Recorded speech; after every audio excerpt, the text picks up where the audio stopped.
दुलाराय बर' फरायसा आफादनि आफादगिरि बिथांखौ डिलीट खालामनाय बा दिनै फोजोबस्रांनाय बे रावखौ लानानै जोङो दिनै क'क्राझार जिल्ला दुलाराय बर' फरायसा आफादा जों गनायनानै लानो हायाखै। थ' रायजोफोर नैबे भिडिअखौ आं दा नोंथांमोननि गेजेराव दसे उनाव जोबनायहालागै होफिननो थांगासिनो दङ। जाय भिडिअखौ आं दहाय नोंथांमोननि गेजेरावहाय फुंनि समाव आपडेट होदोंमोन जे सासे बुद्धिराम ब्रह्म बा सासे BRB चेनेलखौ सालायग्रा जाय बेनि अनार बिथाङाहाय जे गावनि चेनेलनि गेजेरजों मोनसे भिडिअ हगारदोंमोन जाय आबसुनि जाय माखासे सोद्रोमाफोरा बिथांखौ जे लांनानै अफिसाव लांनानै जे बुहैनाय बा बुदों नैबेबायदि बाथ्राखौ फोरमायदोंमोन बिथाङा। दा बिनि सायावहायनो क'क्राझार जिल्ला दुलाराय बर' फरायसा आफादनि मानगोनां दैदेनगिरि सारमोनाहाय बिथांनि सायाव माखासे बाथ्राखौ बुंफिनदों।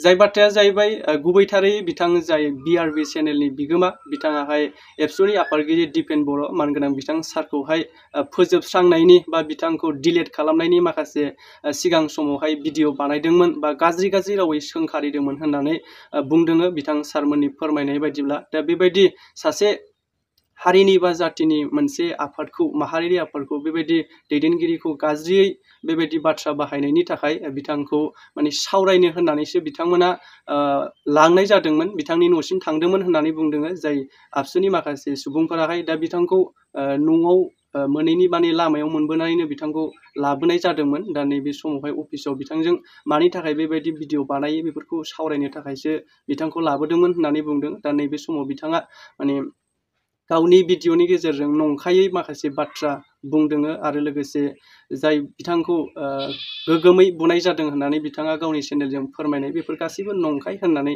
फोरमायदों। जाय दुलाराय बर' फरायसा आफादनि जाय क'क्राझार दुलाराय बर' फरायसा आफादनि मानगोनां बिथां सारमोना। दा नैबेबायदि बाथ्राखौ आं बुंनाय नङा, बिथां सारमोनानो प्रेस मिटनि गेजेरजों होदों। दा दसे उनाव आं भिडिअखौ होनो थांगासिनो दङ।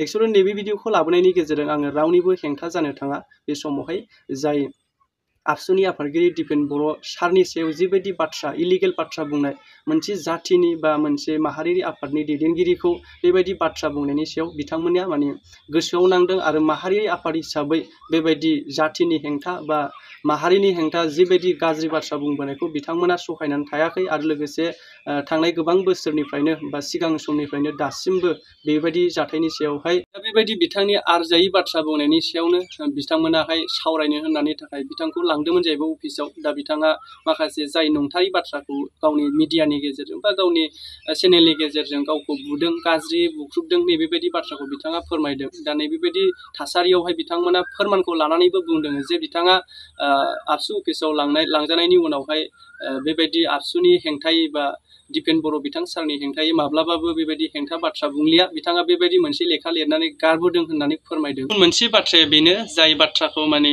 बयहाबो राइट्स दङ होननानै बाथ्राफोरखौ बुंला जाया। बेवहाय माखासे साननो गोनां माने बबेबायदि समाव बबेबायदि बाथ्राखौ बुंनांगौ बेबायदि बाथ्राखौ सानै हयै बुंनांगौ। जास्ट सोरखौबा इलिगेल बाथ्रा मावनाय बा खामानि मावनाय नुदोंबा सोंखारिनो हायो, नाथाय माखासे बाथ्रा बाय वार्ड्सफोरा गनायजाथाव समाजजों गनायजानाय जानांगोन।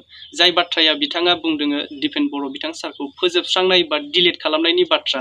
दा नैबेबायदि समाजाव गनायजाथावै गिलु बालु बाथ्रानि थाखायनो बिथांनि सायावहाय नैबेबायदि सावरायनो थाखाय बिथांखौ लांनाय जादोंमोन। नाथाय बिथांखौ बुनो सोनो बा बिथांखौ बुथारनायनि नैबेबायदि प्लान नङा आरो बुनायबो जायाखै। बे टटेलि रं बा बिथाङा फोसावनाय बेबायदिखौ फोरमायदों। दा जेखि जाया नैबे भिडिअखौ नायलां आरो लोगोसे नोंथांमोननि बुजिनाय बायदि कमेन्ट खालामहर। नैबे भिडिअनि गेजेरजों आङो रावनिबो सापर्ट जानानै बा सोरखौबा डाउनाव दोननानै सोरखौबा थुखोनाय बाथ्रा बुंनो साना। दा भिडिअखौ नायलां आरो लोगोसे नोंथांमोना कमेन्ट खालामहर। बे चेनेलखौ सालायो बिथांनि मुङानो जाबाय बुद्धिराम ब्रह्म आरो बे बिथाङा दिनै जोंहा बिथाङा इउटुबार जानायाव जोंहा जेबो बुंनो गोनां गैया।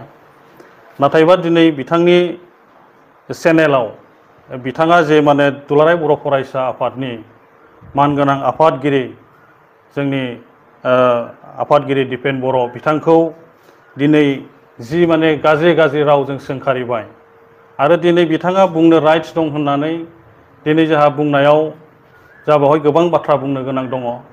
बुंनो राइट्स गोबां बेबादिनो थायो, नाथायबा दिनै जाय बाथ्राखौ जोङो गनायथाव नङा, दा बिनि थाखाय दिनै जोंहा बुंनांगौ बाथ्रा दङ। जाय दिपेन बर'खौ डिलीट खालामनाय बा फोजोबस्रांनाय बे बाथ्राखौ लानानै दिनै जे माने RB कमेन्ट जाय माने इउटुबार बेखौ सालायो जाय माने बुद्धिराम ब्रह्म बिथांखौ जोंहा दिनै जोङो क'क्राझार जिल्ला दुलाराय बर' फरायसा आफाद हिसाबै जोंहा गोबां बाथ्रा बुंनो गोनां दङ। जाय बिथाङा गावखौनो जाहिर खालामनानै लादोंमोन सासे इउटुबार मोजां आरो गाज्रिखौ रायजो राजाफोरनो मिथिहोनो गोनां दङ होननानै, नाथायबा दिनै माहारियारि आफाद दुलाराय बर' फरायसा आफाद आरो दिनै जाय बर' हारियाव बर' हारिखौ सिनायथि होनांगौनि थाखाय दिनै जोनोम जानायनिफ्रायनो दुलाराय बर' फरायसा आफादा थैथां खामानि मावबोदों बर' हारिनि थाखाय, बुहुमाव सिनायथि होनांगौनि थाखाय। दा दिनै नैबे समाव दुलाराय बर' फरायसा आफादनि आफादगिरि बिथांखौ डिलिट खालामनाय बा दिनै फोजोबस्रांनाय बे रावखौ लानानै जोङो दिनै क'क्राझार जिल्ला दुलाराय बर' फरायसा आफादा जों गनायनानै लानो हायाखै।